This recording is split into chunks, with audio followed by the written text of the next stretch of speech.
आज के कच्चा भारत भौतिक विज्ञान का सेट 2 हल करेंगे। ठीक है, चलिए देखते हैं। पहला प्रश्न जो हमें दे रखा है खंड द का, इससे पहले के प्रश्न हम लोग पिछले वीडियो में हल कर चुके थे। पहला प्रश्न दे रखा है समांतर प्लेट संधारित्र की धारिता के लिए व्यंजक प्राप्त कीजिए, इसकी धारिता कैसे बढ़ाएंगे। ठीक है, पहले प्रश्न को हल करते हैं।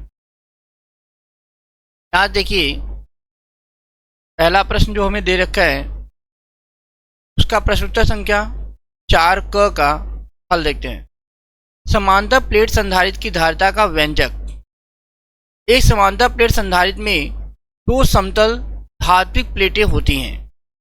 दो समतल क्या होती हैं? धात्विक प्लेटें होती हैं जो एक दूसरे के समांतर छोटी दूरी पर रखी जाती हैं।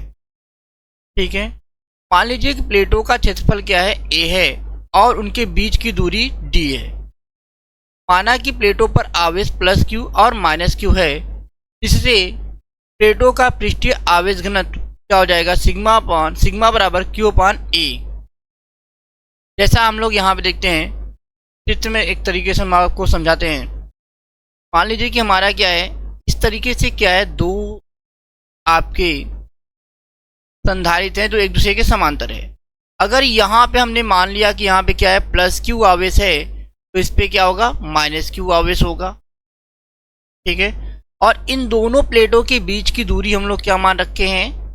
स्मॉल डी मान के रखा है हम लोगों ने। ठीक है, और इसका जो क्षेत्रफल है वो आपका दोनों संधारित्र प्लेटों के बीच के जो क्षेत्रफल है उसे हमने क्या माना है? कैपिटल ए माना है। फिर से देख लीजिए, एक समांतर प्लेट संधारित्र में दो समतल धात्विक प्लेटें होती हैं जो एक दूसरे के समांतर छोटी दूरी पर रखी जाती हैं। मान लीजिए कि प्लेटों का क्षेत्रफल क्या है? कैपिटल ए है और उनके बीच की जो दूरी है उसे हमने क्या माना है? Small D. माना कि प्लेटों पर आवेश क्या है? प्लस क्यू और माइनस क्यू है, जिससे प्लेटों पर पृष्ठीय आवेश घनत्व क्या हो जाएगा? सिग्मा बराबर क्यू अपान ए। ठीक है, तो प्लेटों के बीच विद्युत क्षेत्र, तो प्लेटों के बीच के क्षेत्र में विद्युत क्षेत्र दोनों प्लेटों के कारण उत्पन्न क्षेत्रों का योग होता है। उत्पन्न क्षेत्रों का क्या होता है? योग होता है। प्रत्येक प्लेट के कारण विद्युत क्षेत्र, अगर हमारे पास दो प्लेट है तो दोनों के कारण तो विद्युत क्षेत्र होगा, अगर हम इसे मान रहे हैं ई डैश है, ई डैश। अगर एक प्लेट के द्वारा अगर ई डैश है जो किसके बराबर है? सिग्मा अपॉन 2 एप्सिलॉन नॉट के बराबर है। ठीक है, यहाँ आपको दे रखा है, देखिए, सिग्मा ई डैश बराबर सिग्मा अपॉन 2 एप्सिलॉन नॉट। अर्थात प्लेट के बीच का विद्युत क्षेत्र जो होगा वह किसके बराबर होगा? कैपिटल ई जो होगा वह आपका बराबर होगा ई डैश प्लस ई डैश। ई डैश प्लस ई डैश का मतलब है पहले संधारित्र पर क्षेत्रफल, पहले संधारित्र की प्लेट पर क्षेत्रफल, फिर दूसरे संधारित्र की प्लेट पर क्षेत्रफल। तो हम लोग क्या करेंगे, इसको हल करेंगे तो दोनों पे क्या है? समान है, ये हो जाएगा अपॉन में। अगर हम देखें तो यहाँ से क्या है? सिग्मा अपॉन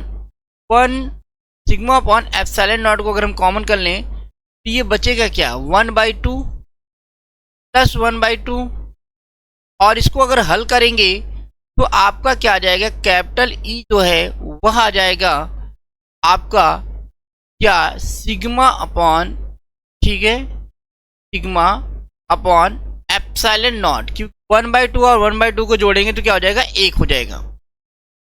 ठीक है, देखिए आगे, इसलिए आपको देखिए यहाँ दे रखा है प्लेटों के बीच कुल विद्युत क्षेत्र क्या हो जाएगा? Sigma upon epsilon not. मैं आपको साइड में हल करके भी दिखा दिया हूं। अतः प्लेटों के बीच कुल विद्युत क्षेत्र, अगर विद्युत क्षेत्र की बात करें तो E बराबर क्या हो जाएगा? Q upon A epsilon not. Q upon A epsilon not. ये कैसे हुआ? अगर हम सिग्मा का मान रखते हैं, देखिए सिग्मा का मान, यहाँ देखिए ध्यान से, सिग्मा बराबर क्या है? Q अपान A है, तो यहाँ पे अगर सिग्मा का मान रखेंगे तो क्या हो जाएगा? कैपिटल Q और अपान A एप्सिलॉन नॉट। तो E का जो मान निकल के आएगा, यानी विद्युत क्षेत्र का मान जो होगा Q upon A epsilon not के बराबर हो जाएगा, जो आपको यहाँ पे दे रखा है। देखिए अब हम लोग पता करेंगे प्लेटों के बीच विभवांतर क्या होता है। प्लेटों के बीच विभवांतर, तो विभवांतर विद्युत क्षेत्र और दूरी का गुणनफल होता है। विभवांतर जो होता है वह होता है दोनों प्लेट के बीच के विद्युत क्षेत्र और उनके बीच की दूरी के गुणनफल के बराबर।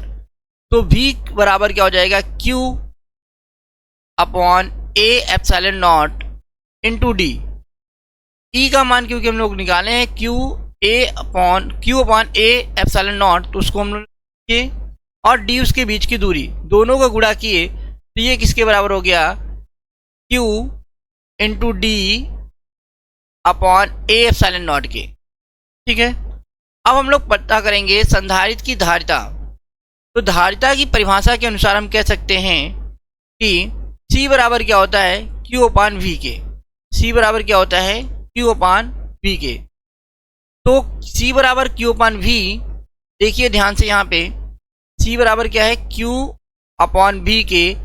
तो यहाँ पे हम लिख सकते हैं क्या, C बराबर हमारा Q तो वही रहने दो और V का जो मान है उसको अगर हम लिखे तो V बराबर हमारा क्या था, capital Q small d upon में A एप्सिलॉन नॉट जो था वो अंश में चला जाएगा, तो क्या हो जाएगा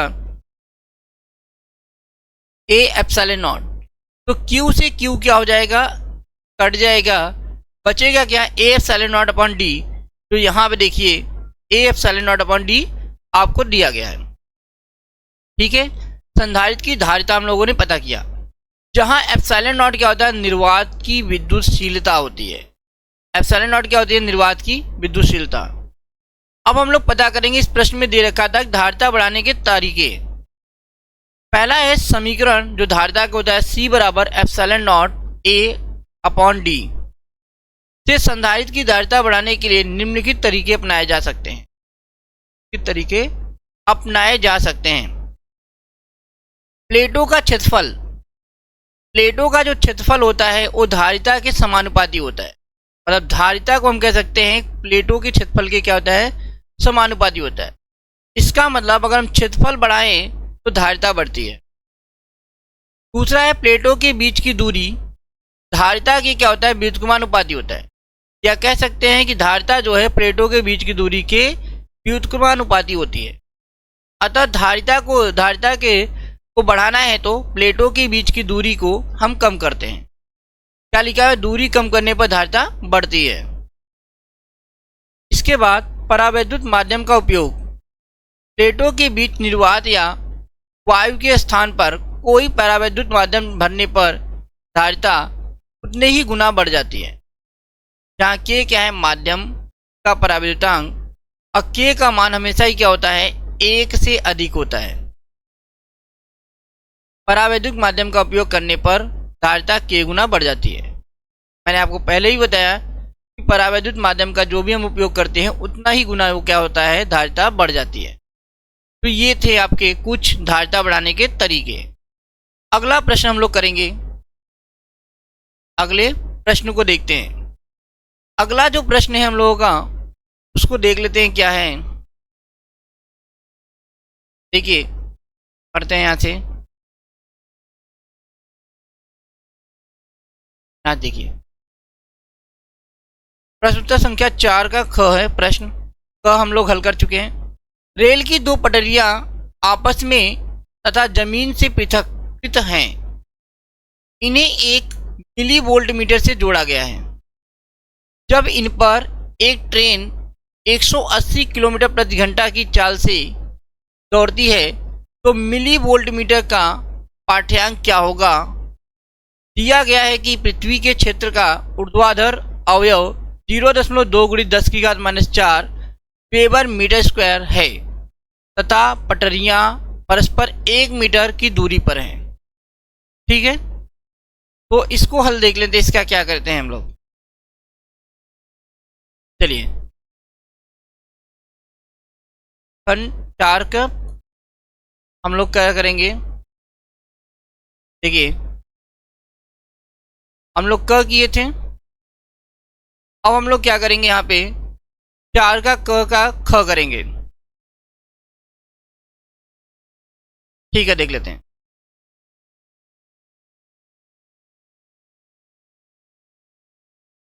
यहाँ पे हम लोग क्या करेंगे, प्रश्न उत्तर संख्या 4 के ख का हल देखेंगे। लिख लेता हूं मैं।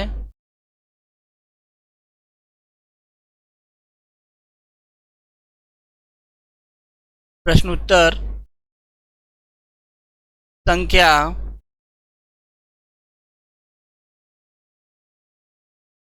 4 का ख। थोड़ा सा इसे सही कर, ठीक है, अब आपको सही से दिखाई देगा। हटाते हैं यहाँ से। चलिए देखते हैं इसका हल। ये प्रश्न उत्तर संख्या 4 का है। क्या दिया है आपको, तो ट्रेन की चाल क्या दे रखा है,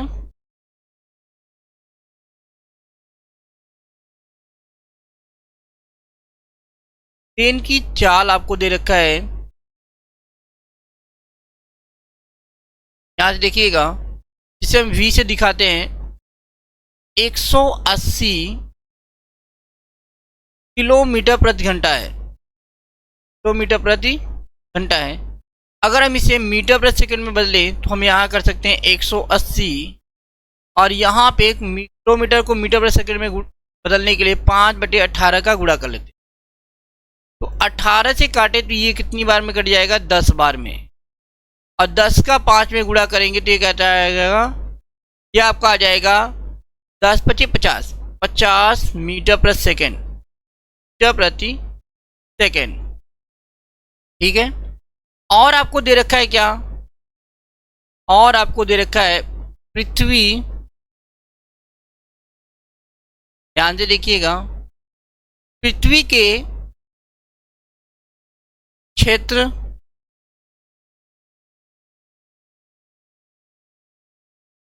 का ऊर्ध्वाधर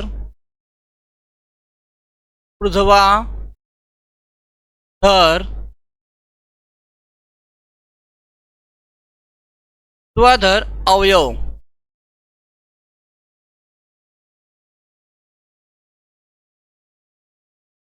इसको हम क्या दिखाते हैं, p और सफिक्स में स्मॉल v।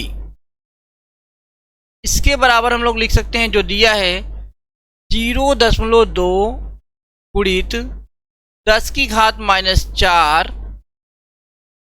ठीक है। आपको यहाँ वेबर मीटर स्क्वायर दे रखा है, आप इसे लिख सकते हैं डायरेक्ट टेस्ला यानी टी। पटरियों के बीच की दूरी दे रखा है, पटरियों के बीच की दूरी,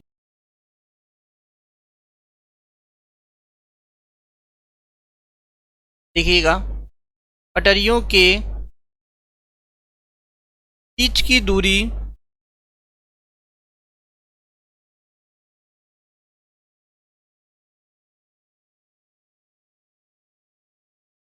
हम इसे स्मॉल l से दिखा लेते हैं। इसे 1 मीटर दे रखा है। ठीक है। और उत्पन्न प्रेरित विद्युत वाहक बल ज्ञात करना है हमें। उत्पन्न प्रेरित विद्युत वाहक बल, मैं यहाँ पे सिर्फ प्रेरित विद्युत वाहक बल लिखता हूं। प्रेरित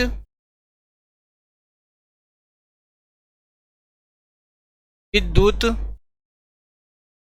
वाहक बल,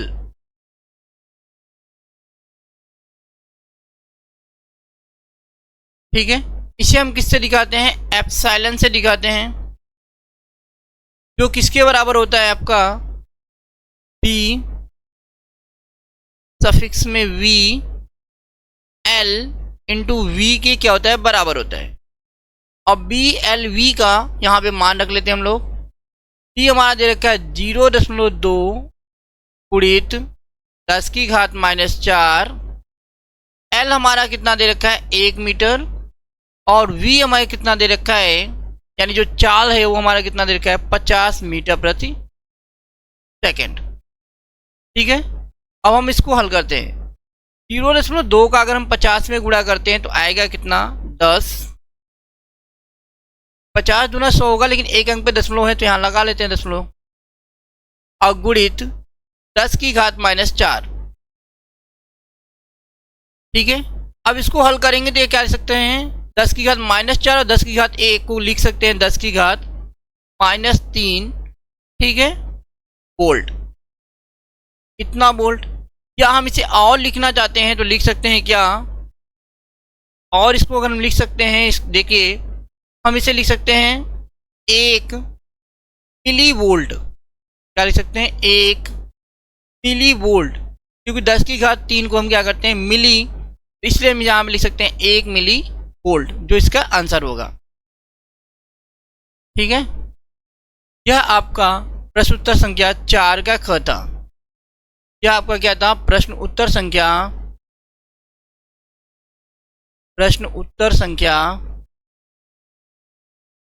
4 का ख था, 4 का ख, ध्यान दें।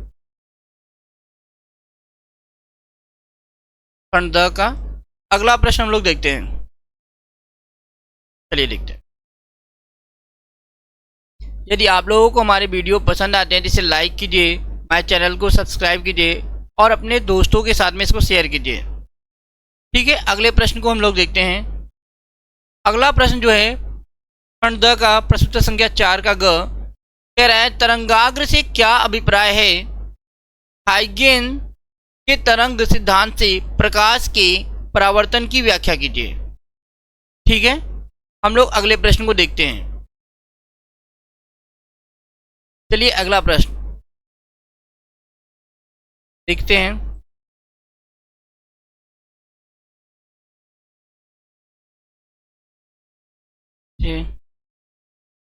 ठीक है, जूम कर, उसके बाद ठीक। अब देखिए प्रश्न उत्तर संख्या 4 का ग। ठीक है, तरंगाग्र क्या होता है इसे देखते हैं। किसी माध्यम में खींचा गया वह काल्पनिक पृष्ठ जिस पर स्थित सभी कण कंपन की समान कला में होते हैं, तरंगाग्र कहलाता है। ठीक है, सरल शब्दों में हम यह कह सकते हैं कि यह समान दूरी तय करने वाली तरंगों के बिंदुओं का लोकस पथ है। उदाहरण के लिए किसी शांत तालाब में पत्थर फेंकने पर उत्पन्न होने वाली जो वृत्ताकार तरंगे होती हैं, वह क्या है, इसका तरंगाग्र का एक उदाहरण है। ठीक है, इसके आगे देखते हैं हम लोग।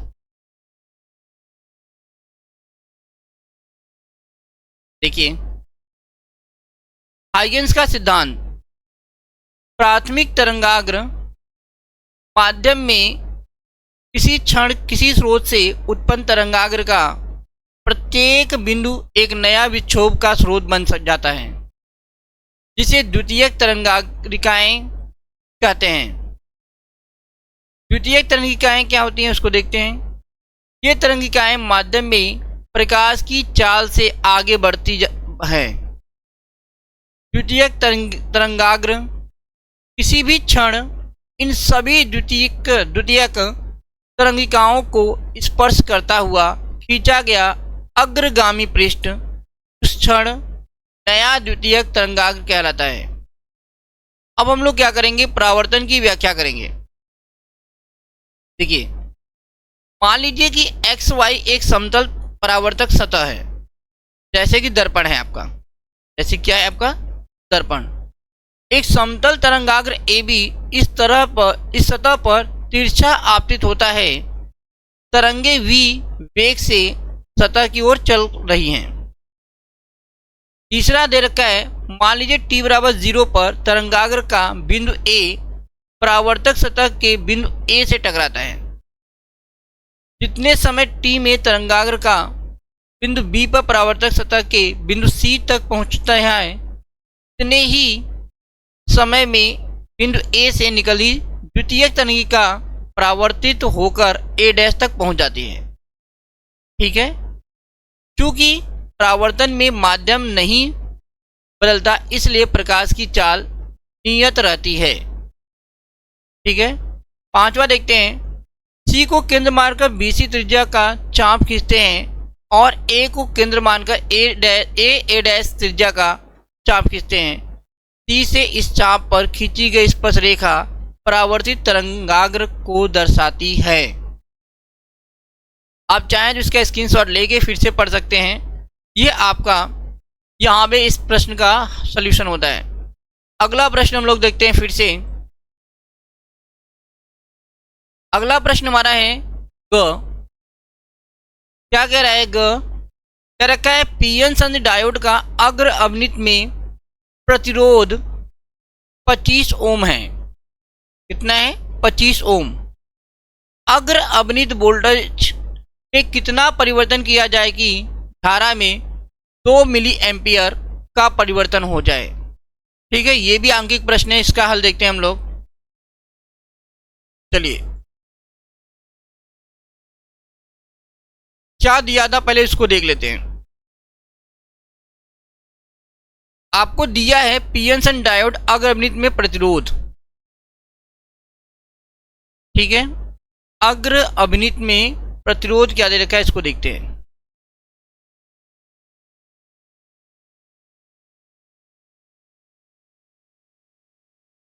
पीएन संधि डायोड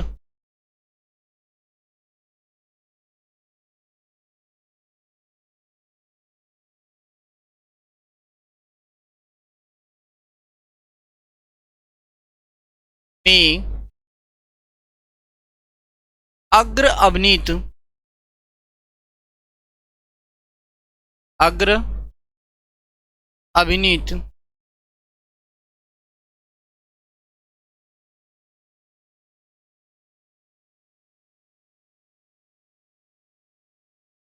अग्र अवनित में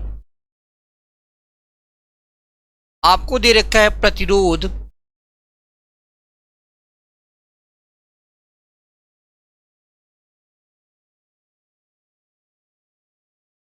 इसको हम दिखाते हैं किससे हैं, कैपिटल आर और स्मॉल एफ से। एफ स्मॉल एफ का मतलब क्या होता है, फॉरवर्ड। फॉरवर्ड का मतलब अग्र। ठीक है, इसका मान हमें यहाँ पे क्या दे रखा है, 25 ओम दे रखा है। और क्या दे रखा है, धारा में परिवर्तन। धारा में परिवर्तन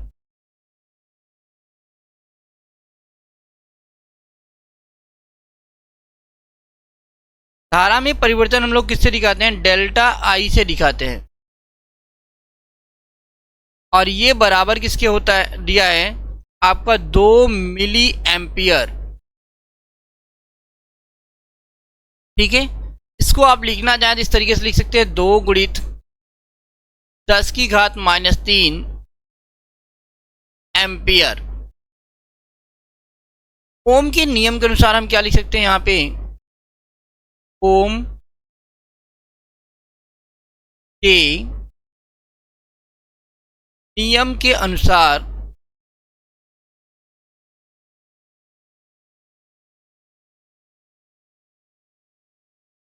ओम के नियम के अनुसार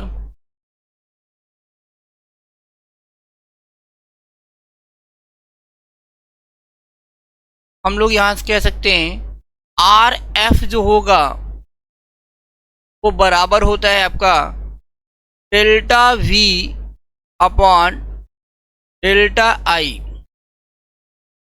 तो हमें क्या निकालना है, डेल्टा वी का मान निकालना है। हम लोग यहां से लिख सकते हैं डेल्टा वी बराबर आर एफ इंटू डेल्टा आई। आर एफ का मान आपको दे रखा है 25 और डेल्टा आई का मान आपको दे रखा है 2 गुणित 10 की घात -3।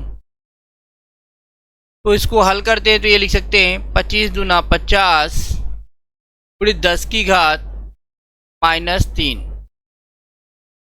और इसको हल करके हम लोग इसको लिख सकते हैं 0.05 वोल्ट।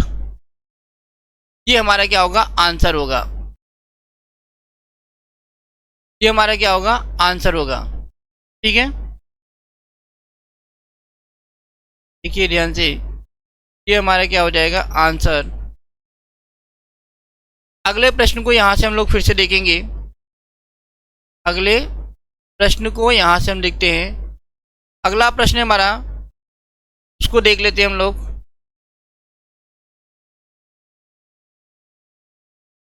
अगला प्रश्न कह रहा है कि वाटहीन धारा से क्या अभिप्राय है। 15 माइक्रोफैरेड का एक संधारित्र 220 वोल्ट 50 हर्ट्ज के एसी स्रोत से जोड़ा गया है। परिपथ का प्रतिघात तथा प्रत्यावर्ती धारा का वर्ग माध्य मूल मान ज्ञात कीजिए। दो चीज यहाँ पे पूछा गया है। पहला पूछा गया है प्रत्यावर्ती धारा का वर्ग माध्य मूल, और आपसे पूछा गया है परिपथ का प्रतिघात। ठीक है, चलिए अगले प्रश्न को हम लोग यहाँ से देखेंगे।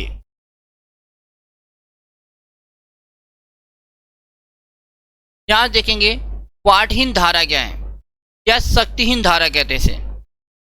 किसी प्रत्यावर्ती धारा एसी परिपथ में वह धारा जिसका औसत शक्ति क्षय शून्य होता है वाटहीन धारा कहलाता है।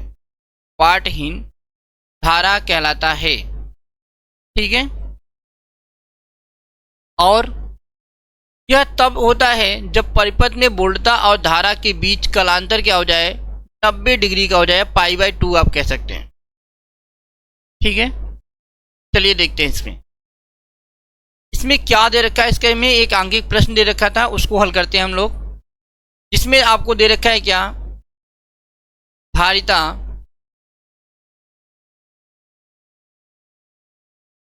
धारिता दे रखा था आपको। धारिता को हम सी से दिखाते हैं।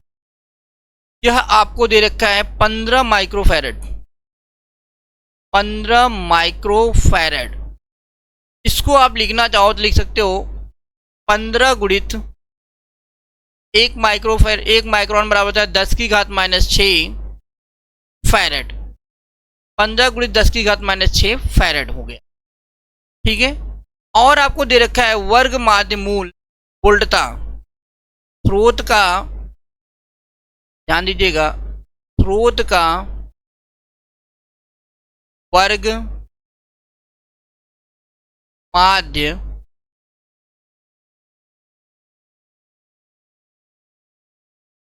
मूल, वर्ग माध्य मूल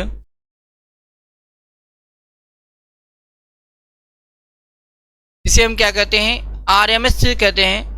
वर्ग माध्य मूल क्या कहते हैं RMS, रूट मीन स्क्वायर। वोल्टता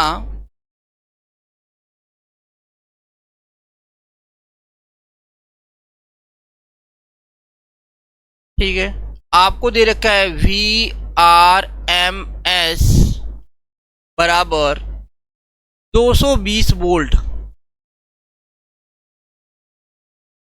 स्रोत की आवृत्ति आपको दे रखा है, स्रोत की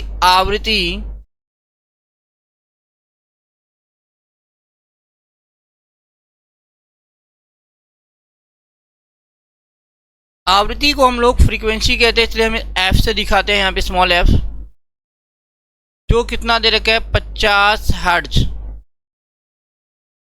ठीक है, तो पहला हम लोग यहां से निकालते हैं परिपथ की प्रतिघात। परिपथ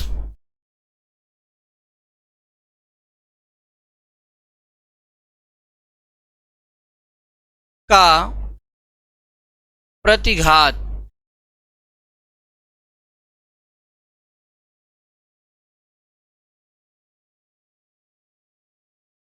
इसे हम दिखाते हैं x सफिक्स में c।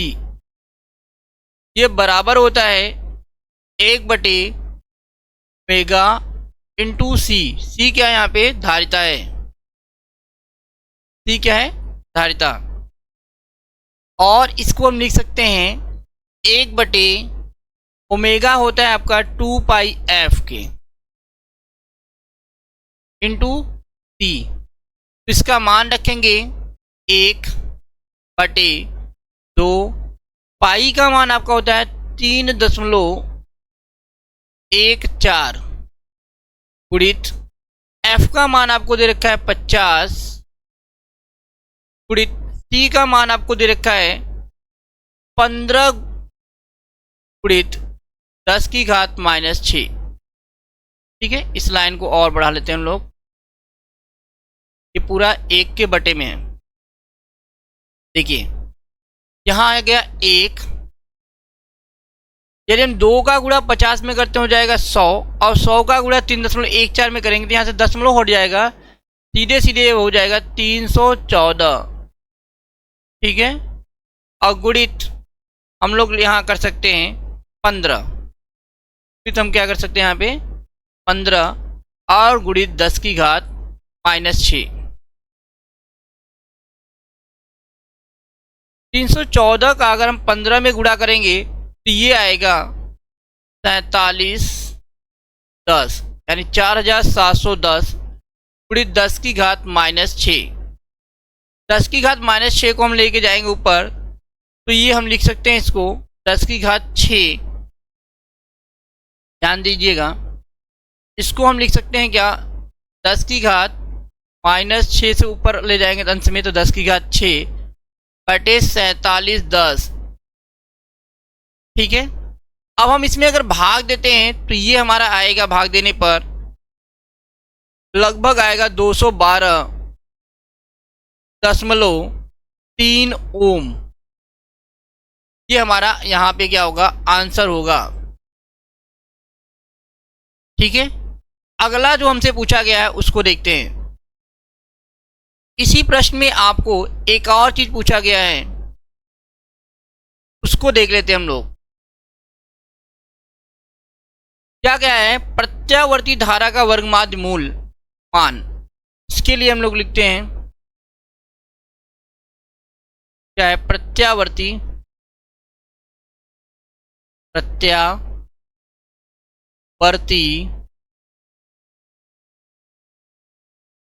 धारा का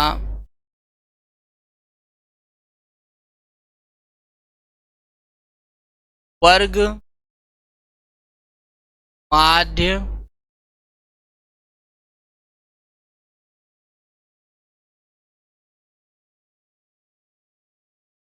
ठीक है मान। ये हमें दूसरा जो कहा गया था हम उस लोग उसको हल कर रहे हैं।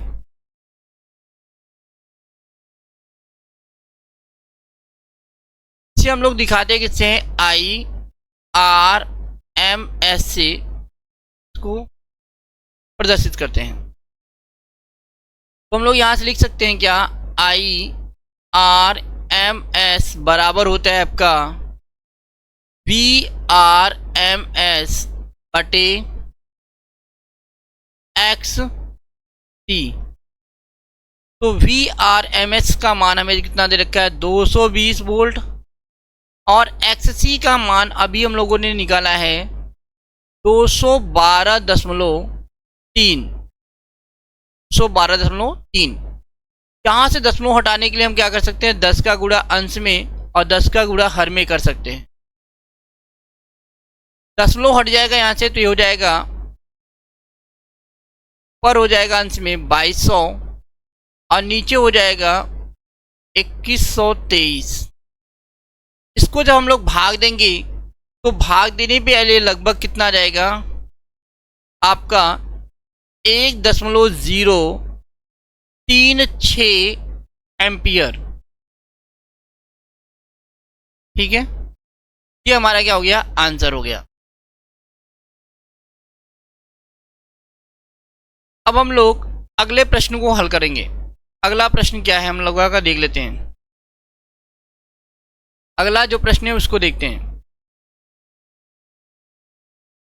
हम लोग प्रश्नावली प्रश्न उत्तर संख्या 4 का अंक देखे थे। अब हम लोग क्या देखेंगे 5 का क। इसमें कहा जा रहा है प्रत्यावर्ती धारा जनित्र का सिद्धांत एवं कार्यविधि लिखिए। प्रत्यावर्ती धारा जनित्र का सिद्धांत एवं कार्यविधि लिखिए। ठीक है, उसको देखते हैं।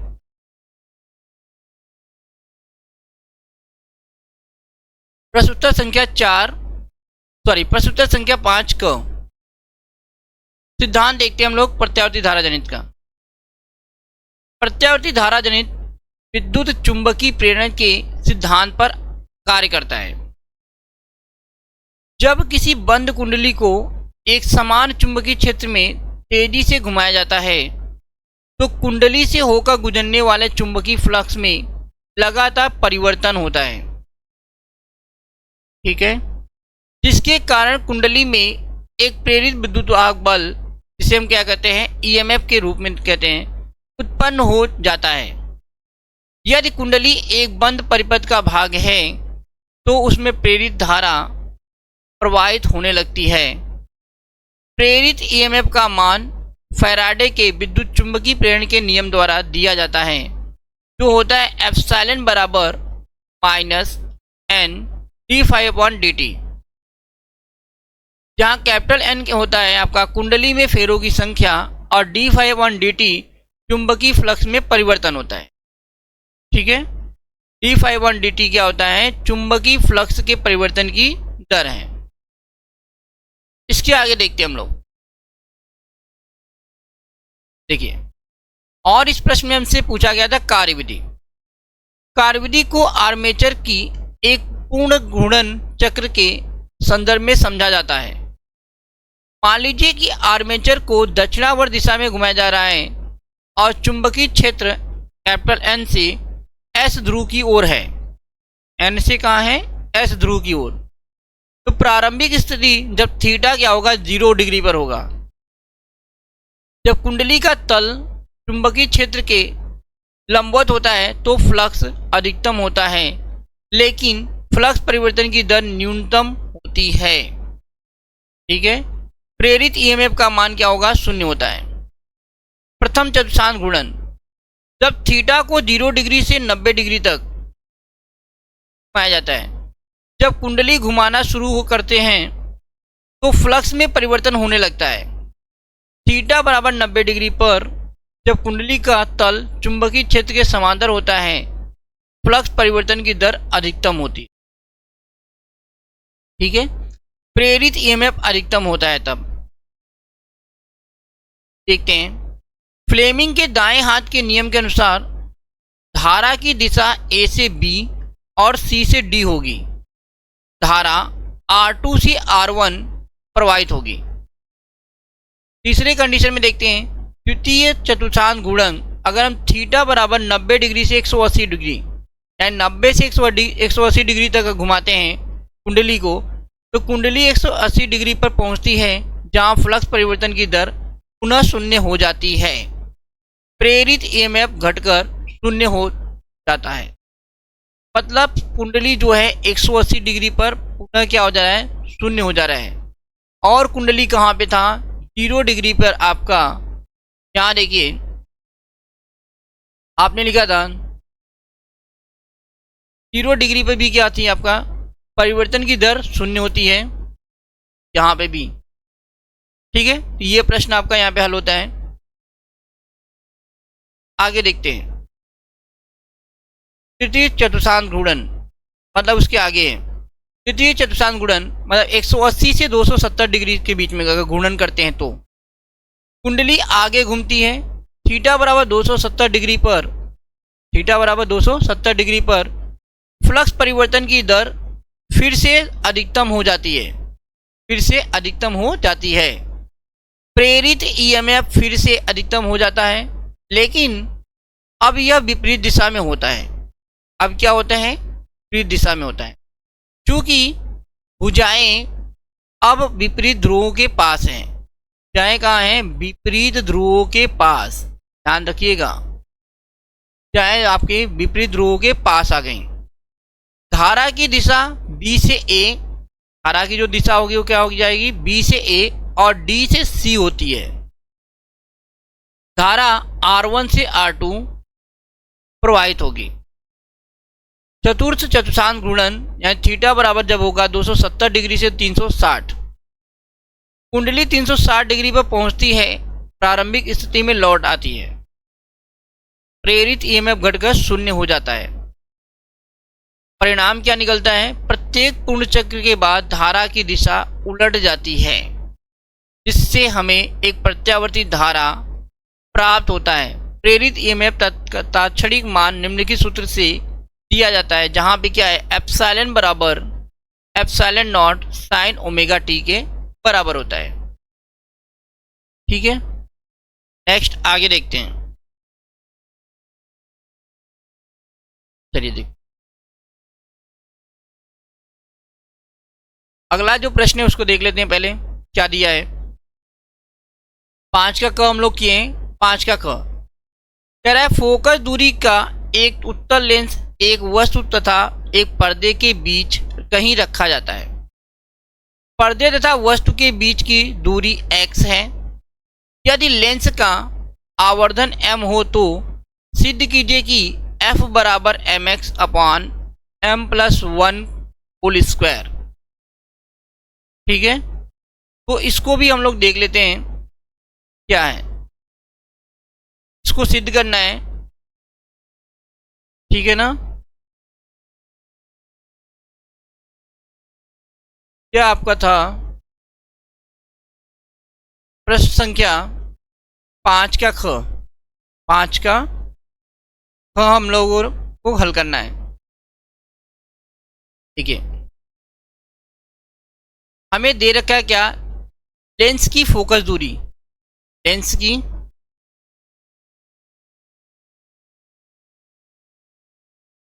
फोकस दूरी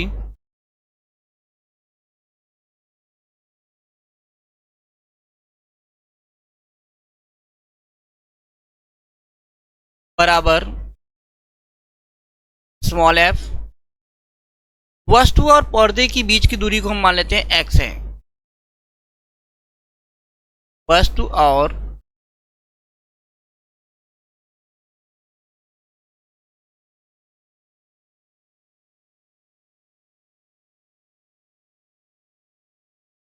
बीच की दूरी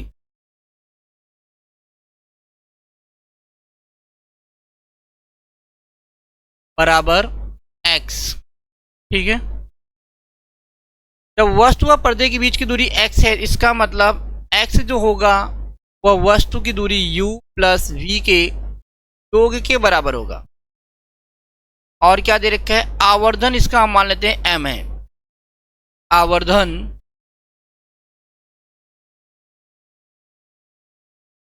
क्या है, इसका हम लोग स्मॉल m मानते हैं। तो लेंस का सूत्र, लेंस का सूत्र होता है आपका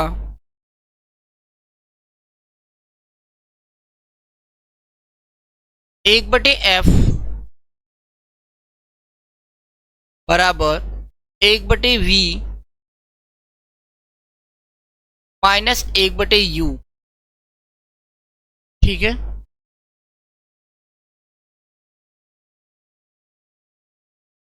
आवर्धन सूत्र आपका होता है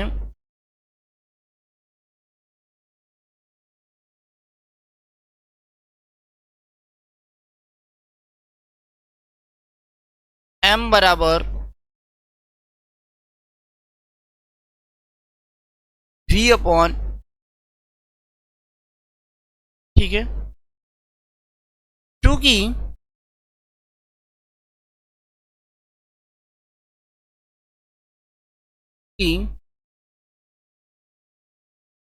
वस्तु और पर्दा और पर्दा है, इसलिए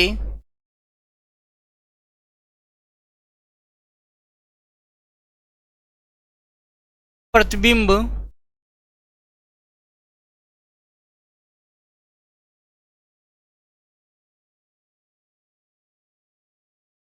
वास्तविक है, वास्तविक है।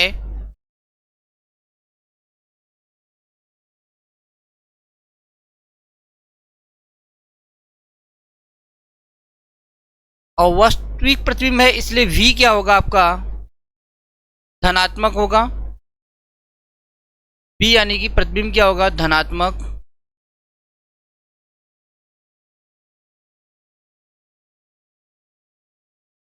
वस्तु को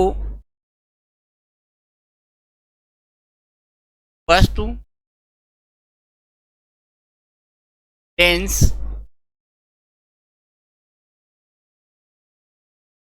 के बाईं ओर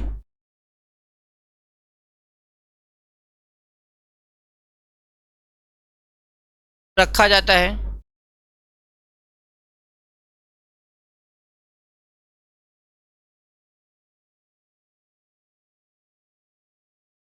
इसलिए आपका u क्या होगा, ऋणात्मक होगा।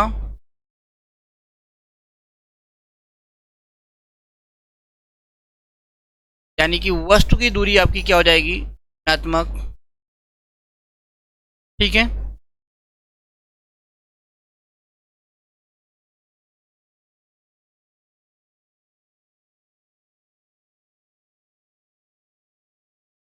आगे देखते हैं हम लोग।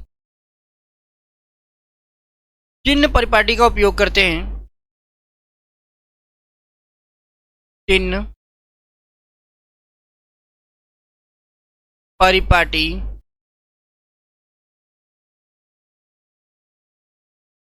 का उपयोग करते हैं। क्या लिख सकते हैं, उपयोग करने पर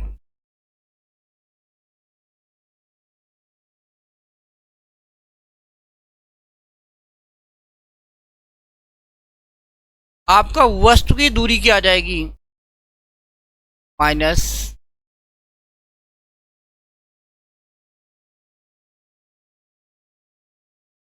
वस्तु की दूरी बराबर हम लिख सकते हैं माइनस का u डैश, क्योंकि u पहले से मान चुके हैं, और प्रतिबिंब की दूरी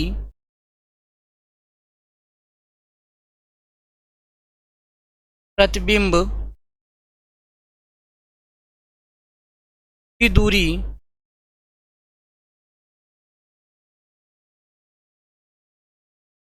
हम लोग कर सकते हैं, ये क्या हो जाएगा, v डैश। ठीक है, चलिए यहां से देखते हैं आगे। प्रतिबिंब की दूरी क्या हो जाएगी, तो वस्तु और पर्दे के बीच की दूरी, वस्तु और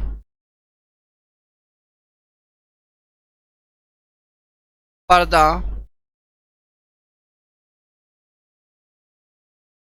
के बीच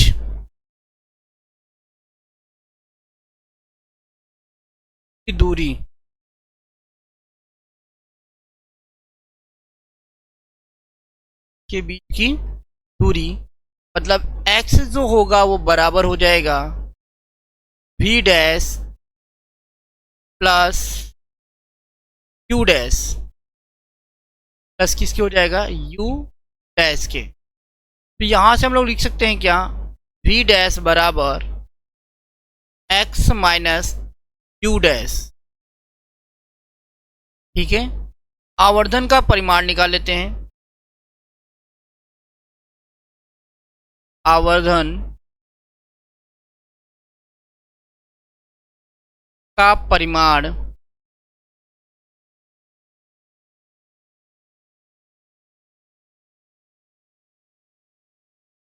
ठीक है, हम लिख सकते हैं क्या, मॉड m बराबर v dash upon u dash. ठीक है, तो यहां से हम लोग लिख सकते हैं क्या, v डैश बराबर m डैश। ठीक है, और हम लोग यहां से लिख सकते हैं m u डैश बराबर, यहां देखिए समीकरण v डैश का मान कितना है, x माइनस u डैश। यहां से लिख सकते हैं x माइनस डैश। अब हम लिख सकते हैं यहां से m dash plus u dash बराबर x के। तो यहां से m को कॉमन लेके, सॉरी u को कॉमन लेके u डैश को हम लोग लिख सकते हैं m प्लस 1 बराबर x के। ठीक है, तो और हम लोग क्या लिख सकते हैं इसको, u डैश बराबर डैश बराबर x अपॉन m प्लस 1। ठीक है, ये आपका क्या हो गया, वस्तु की जो दूरी है वह बराबर हो गया x अपॉन m प्लस 1 के। ठीक है, अब लेंस सूत्र में क्या करेंगे, इसका मान रखेंगे। लेंस सूत्र में क्या करेंगे, मान रखेंगे। q बराबर क्या रखेंगे, q बराबर क्या रखेंगे, यहां लिख देता हूं। लेंस सूत्र में हम लोग ऊपर लिखे हैं q बराबर माइनस यू डैश तथा v बराबर क्या लिखेंगे, v डैश। मान रखने पर, मान रखने पर ध्यान दीजिएगा, क्या करेंगे, इसका मान रखेंगे। और आपको जब इसका मान रखते हैं तो देखते हैं क्या आता है। चलिए, ये हो जाएगा आपका, जब मान रखेंगे इसका तो ये हो जाएगा 1 upon v dash minus 1 upon minus you dash बराबर 1/f। फिर से लिख सकते हैं 1/v dash plus 1/u dash बराबर 1/f। ठीक है, u डैश और v डैश के मान रखने पर यहाँ पे हम लोग क्या करते हैं, u डैश और v डैश का मान रखने पर ऊपर समीकरण में हम लोग u डैश और v डैश का मान निकाल लेते हैं। यहाँ इस समीकरण में रखेंगे। ठीक है, इसे हम लिख सकते हैं 1 अपॉन v डैश का जो मान था वो आपका था mx upon m plus 1 plus 1 upon आपका क्या था, इसका मान x अपॉन m प्लस 1 बराबर 1/f। इसे लिख सकते हैं फिर से m प्लस 1 अपॉन mx। देखिए, जो ये अपॉन में m प्लस 1 है वो कहाँ चला जाएगा, अंश में गुणा हो जाएगा,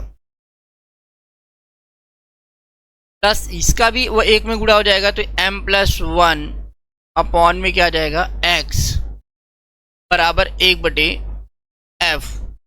ठीक ना, इसको और हल करें तो ये लिख सकते हैं हम लोग mx और x, यानी यहाँ हर में अगर हम क्या करें, एलसीएम ले लें, ये होगा mx।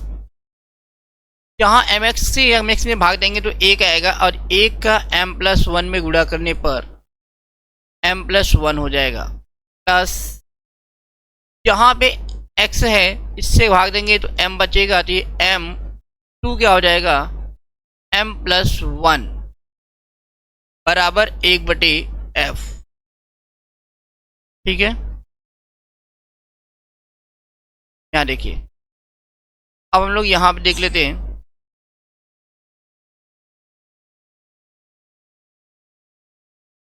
अंश में क्या करते हैं, m प्लस 1 को कॉमा करते हैं, तो यहाँ क्या बच जाएगा, m प्लस 1 बचेगा, बटे क्या हो, mx बराबर क्या है, 1/f।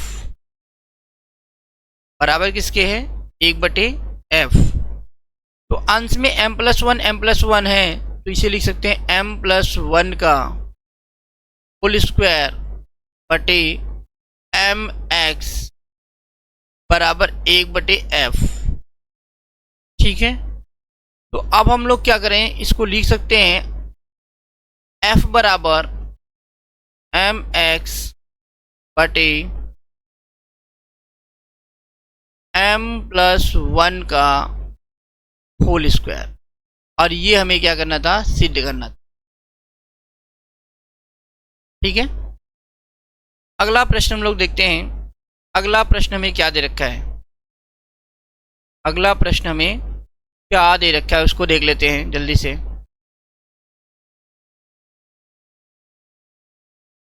अगला प्रश्न ये कह रहा है प्रकाश के ध्रुवण से क्या तात्पर्य है, परावर्तन के द्वारा समतल ध्रुवित प्रकाश उत्पन्न करने की किसी विधि का वर्णन कीजिए। ठीक है, उसको हम लोग देखते हैं।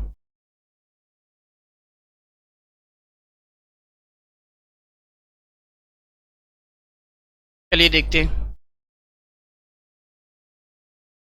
आपका क्वेश्चन।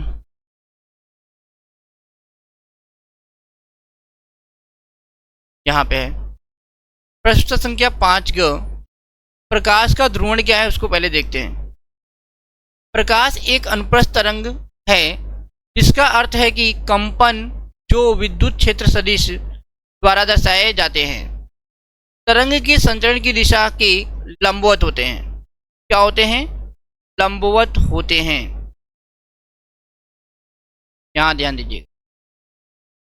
अध्रुवित प्रकाश, सामान्य प्रकाश में कंपन संचरण की दिशा के लंबवत सभी संभव तलों में होते हैं, सभी संभव तलों में होते हैं।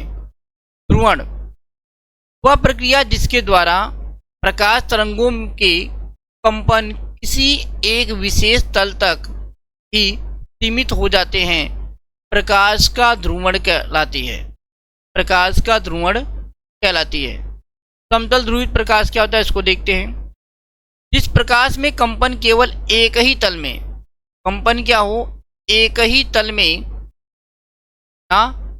होते हैं उसे समतल ध्रुवित प्रकाश कहते हैं। परावर्तन द्वारा ध्रुवित प्रकाश उत्पन्न करना या ब्रीवेस्ट लॉ भी कहते हैं इसको। परावर्तन द्वारा समतल ध्रुवित प्रकाश उत्पन्न करने की विधि ब्रूस्टर के नियम पर आधारित है। ठीक है, इसको देखते हैं व्यवस्था को। जब अध्रुवित प्रकाश किसी पारदर्शी माध्यम जैसे कांच या पानी की सतह पर एक विशेष कोण पर आपतित होता है तो परावर्तित प्रकाश पूरी तरह से समतल ध्रुवित होता है। ब्रूस्टर कोण वह विशेष आपतन कोण जिस पर परावर्तित प्रकाश पूर्णतः समतल ध्रुवित होता है ध्रुवण कोण या ब्रूस्टर कोण कहलाता है। ब्रूस्टर का नियम ध्रुवण कोण की स्पर्शज्या माध्यम के अपवर्तनांक के बराबर होती है और उन्होंने एक समीकरण दिया म्यू बराबर tan theta P, tan theta P. ठीक है, इसको देखते हैं। स्थिति क्या है, जब आपतन कोण थीटा पी होता है तो परावर्तित किरण और अपवर्तित किरण एक दूसरे के लंबवत होती है। ध्रुवण परावर्तित प्रकाश, इस स्थिति में परावर्तित प्रकाश पूर्ण रूप से समतल ध्रुवित होता है। इस प्रकाश में कंपन आपतन तल के लंबवत होते हैं। अपवर्तित प्रकाश क्या होता है, अपवर्तित या पारगमित प्रकाश आंशिक रूप से ध्रुवित होता है। आप चाहो तो इसका स्क्रीनशॉट ले सकते हैं और उसको फिर से दोबारा देख लीजिएगा। अगले प्रश्न को हम लोग फिर से देखते हैं। अगला प्रश्न क्या है हमारा, अगला प्रश्न हमारा है, यहां से देखते हैं क्या रखा है। किसी वैद्युत द्विध्रुव को एक समान विद्युत क्षेत्र में संतुलन की स्थिति से थीटा कोण घुमाने पर या थीटा कोण पाने में किए गए कार्य के लिए सूत्र प्राप्त कीजिए। किए गए कार्य के लिए सूत्र प्राप्त कीजिए। चलिए देखते हैं इसके लिए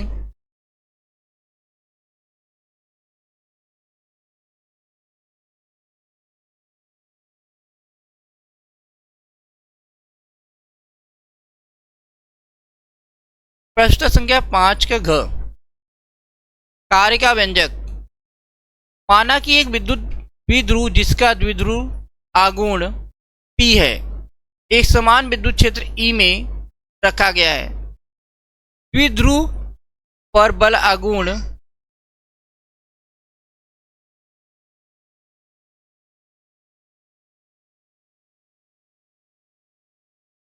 देखिए कार्य का व्यंजक देखते हैं।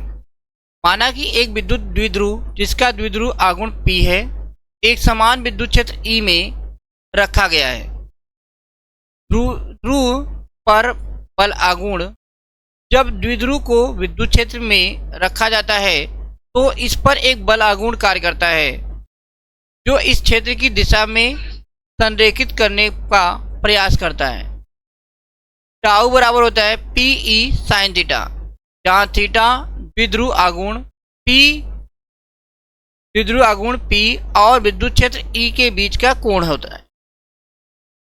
लघु कार्य अगर हम निकालें इसके लिए तो द्विध्रुव को थीटा कोण से डी थीटा के एक छोटे कोणीय विस्थापन तक घुमाने में किया गया कार्य जो होता है डी डब्ल्यू बराबर T D theta, tau D theta.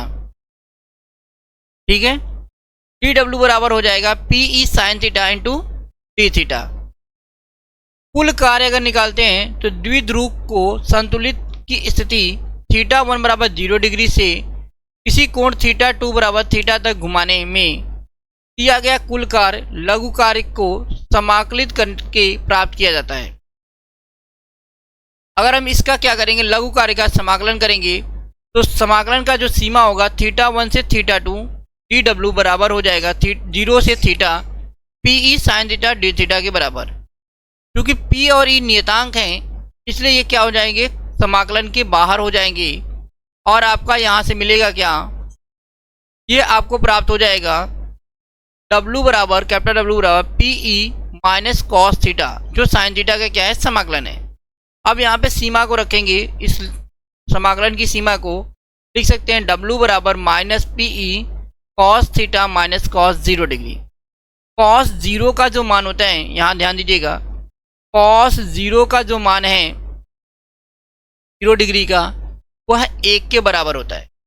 तो हम लोग यहाँ क्या लिखेंगे, W बराबर minus P E cos theta minus 1।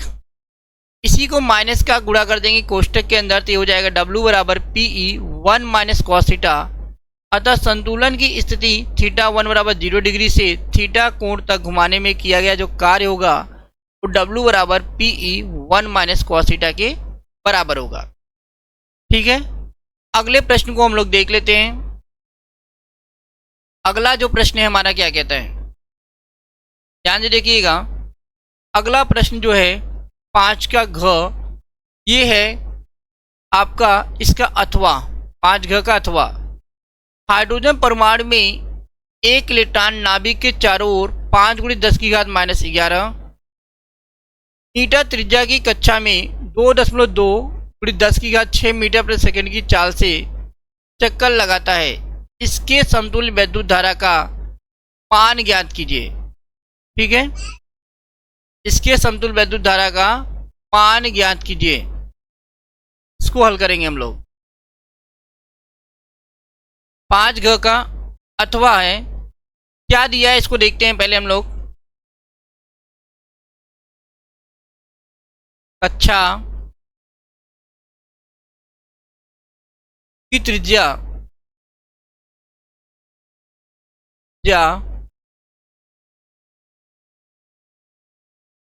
कितना दे रखा है, स्मॉल आर हम लोग इसको दिखाते हैं क्या को। क्या आपको दे रखा है 5 × 10⁻⁻11 मीटर। ठीक है, इलेक्ट्रॉन की चाल, इलेक्ट्रॉन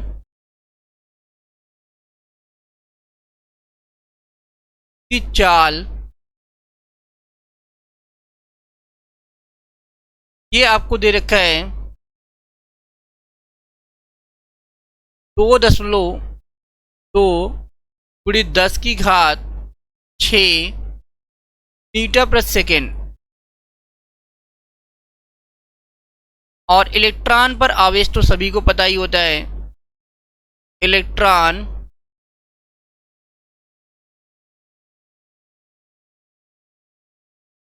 पर आवेश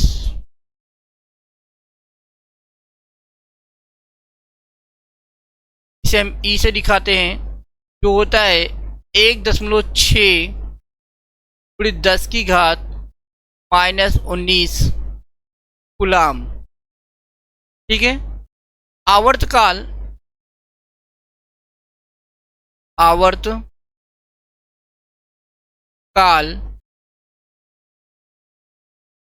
कैपिटल टी बराबर होता है आपका 2πr यानी परिधि बटे v इलेक्ट्रॉन की चाल। आपका समतुल्य धारा जो होता है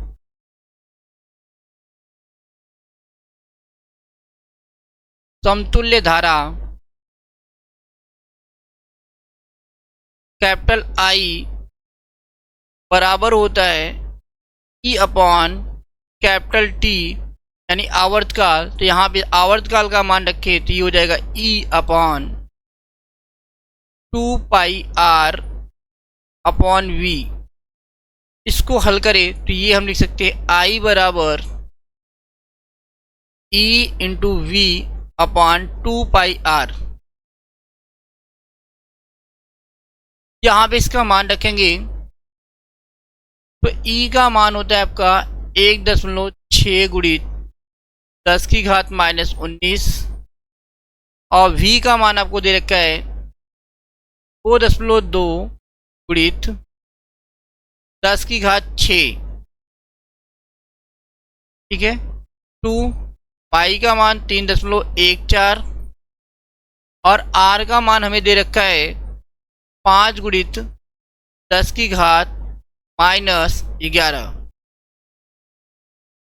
ठीक है, इसको रखने पर इसको हल करेंगे, हल करके इसको गुणा करते हैं। देखिए 1.6 का गुणा अगर हम 2.2 में करते हैं तो ये हो जाएगा 3.52 और 10 की घात माइनस 19 और 10 की घात 6 तो लिख सकते हैं यहाँ पे हल करके 10 की घात माइनस 13। माइनस 19 में प्लस 6 जोड़ेंगे तो आपका क्या आएगा, माइनस का 13 आएगा।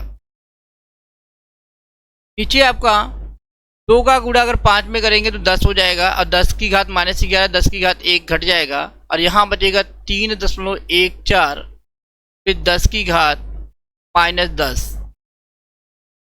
ठीक है, इसको हल करेंगे तो और इसको हल करके लिख सकते हैं 3.52 फिर 10 की घात माइनस 13 ना, और नीचे 10 की घात माइनस 10 है, इसको ऊपर लेके आएंगे तो क्या हो जाएगा 10 की घात प्लस का 10। इसको घटा देते हैं और आपका नीचे बचेगा 3.14। ठीक है, इसको और हम लिखना चाहें तो यहाँ से इस तरीके से लिख सकते हैं। देखिए ध्यान से, इसको हम लोग और लिखना चाहें तो इस तरीके से लिख सकते हैं। क्या लिख सकते हैं, 3.52 बटे 3.14। ठीक है, पूरी 10 की घात माइनस 2, 13 में से उसको घटाएंगे तो यहाँ पे आ जाएगा माइनस का 2। ठीक है, ध्यान दीजिएगा। ठीक है, 1 मिनट, हम लोग क्या करते हैं तो ध्यान दीजिएगा। यहाँ पे हम लोग इसको हटाते हैं थोड़ा और यहाँ पे अब देखिए, यहाँ पे 2 का गुणा 5 में करेंगे 10 होगा, उस 10 का गुणा 3.14 में कर लेते हैं जिससे ये 11 ही रहने दीजिए और ये दशमलव क्या होगा आपका, इसके एक स्थान पे बढ़ा लेते हैं, इसके एक स्थान पे बढ़ा लेते हैं। ठीक है, दशमलव को एक स्थान पे यहाँ बढ़ा लेते हैं, इससे थोड़ा आसान हो जाएगा हमारा। ये हम लिख सकते हैं यहाँ पे 31.4 और यहाँ पे भी हो जाएगा आपका 31.4। अब हमारा थोड़ा आसान हो जाएगा इसको भाग देने पे और यहाँ पे भी हो जाएगा आपका 31.4। ठीक है,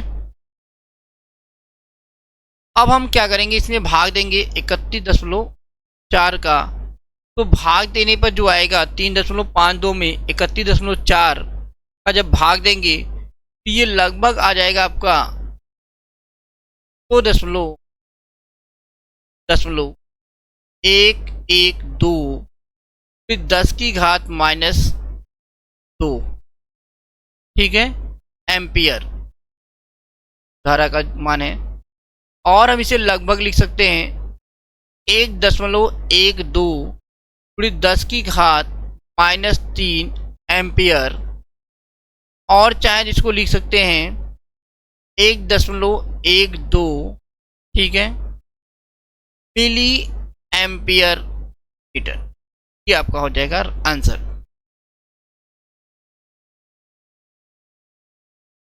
नेक्स्ट और अगला क्वेश्चन देखते हैं हम लोग। अगला प्रश्न हमें क्या दे रखा है इसको देख लेते हैं।